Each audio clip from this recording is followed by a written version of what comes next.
just made a stop, thank goodness, because I was busting to go for a leak. It's like a little bus station here, not far from Vin Long. Heaps of places you can grab a feed. I just had a bit of chicken from over there, and some nice pork sticks from over there, which were yummy, straight fresh off the barbie. Bus driver's giving me the evil eye. I think it's time to go. Lisa's already on the bus. There's our bus. I've been waved in. Time to go. Alrighty, back on the bus.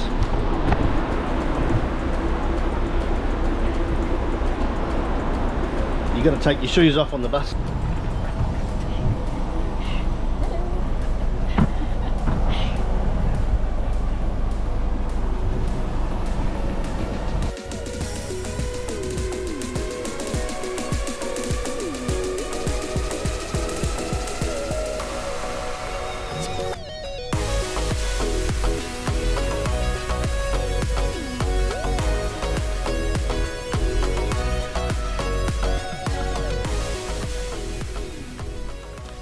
We are in a little village called Tho.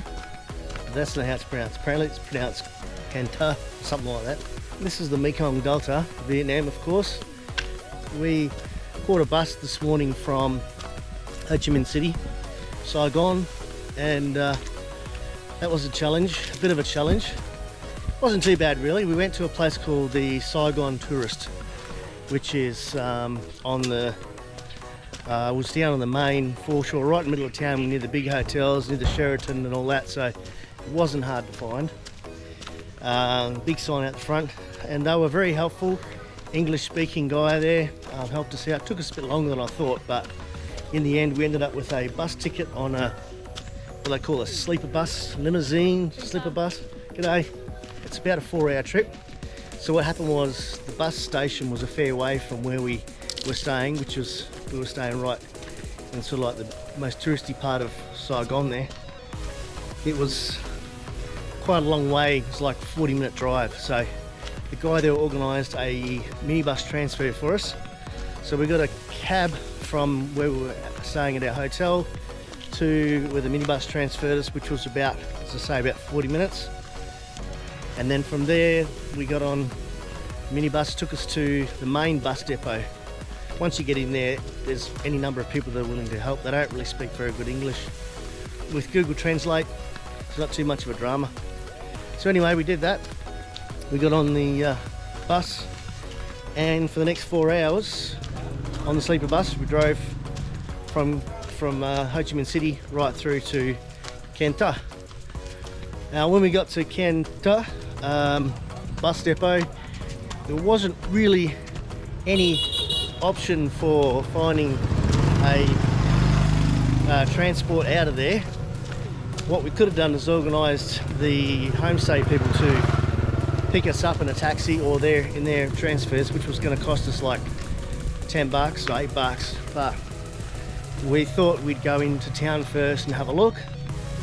But as it turns out, the bus station was quite a long way from town, and we thought, stuff it, we'll just go straight to the accommodation. So we grabbed a taxi that was there, and he took us to a place which wasn't where we wanted to be.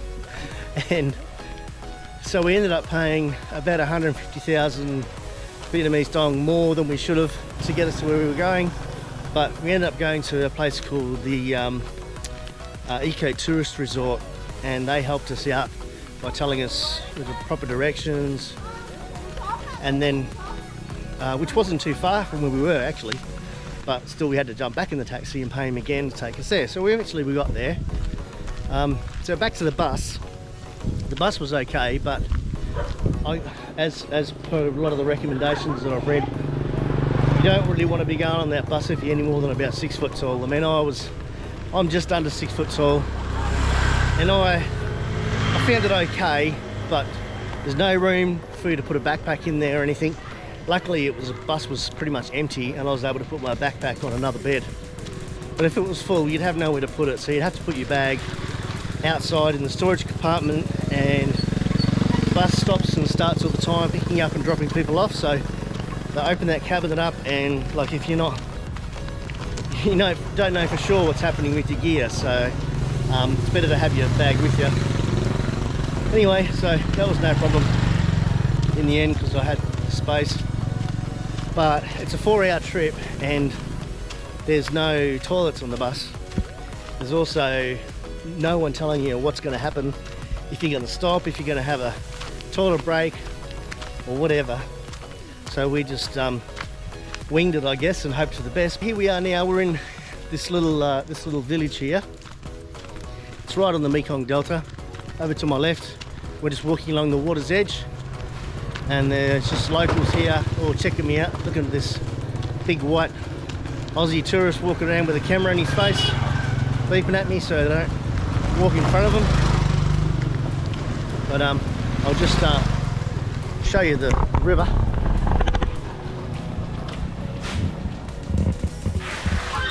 So all the way along there, people just live right on the water here, which is pretty cool, but it's the Meekong Delta, so it's probably quite polluted. See a lot of rubbish here. Coming up to a little bridge now. This is about as far as our taxi took us. We wouldn't go any further. We had to walk the rest of the way into the river. Yeah, that's just one of the tributaries of the Meekong Delta. All the way along here, there's people have got little shops and stuff.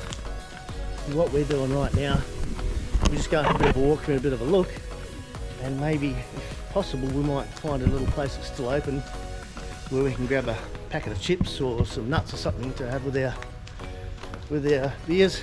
Sense.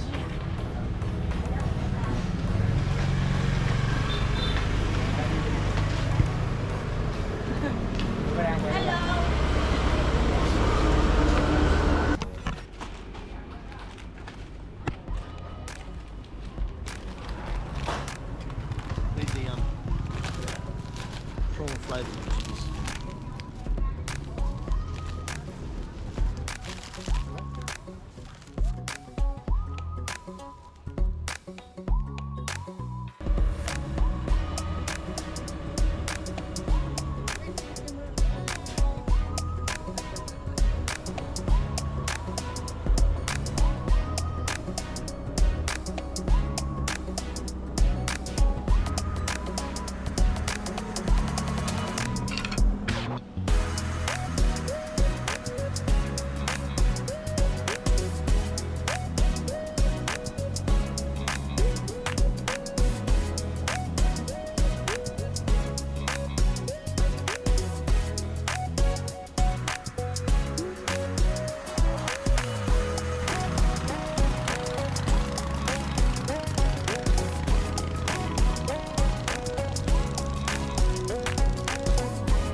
bun tent, which basically means festival cake. So actually, he's going to try it for the first time. Okay.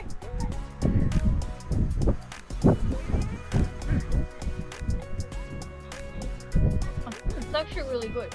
It's like savoury but sweet as well. It's weird. It's good. Tomato sauce? No. It doesn't need tomato sauce. It doesn't need anything. It might need something else. I don't know what it needs. I'm not good at that stuff. I bet I'll get tetanus from this. Real sticky.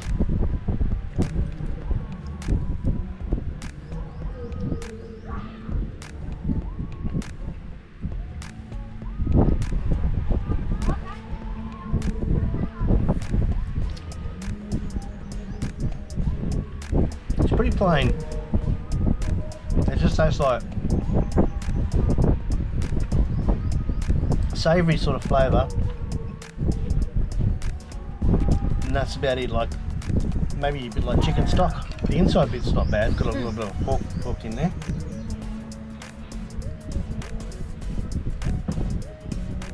Needs less rice. Hair, everyone gets hair.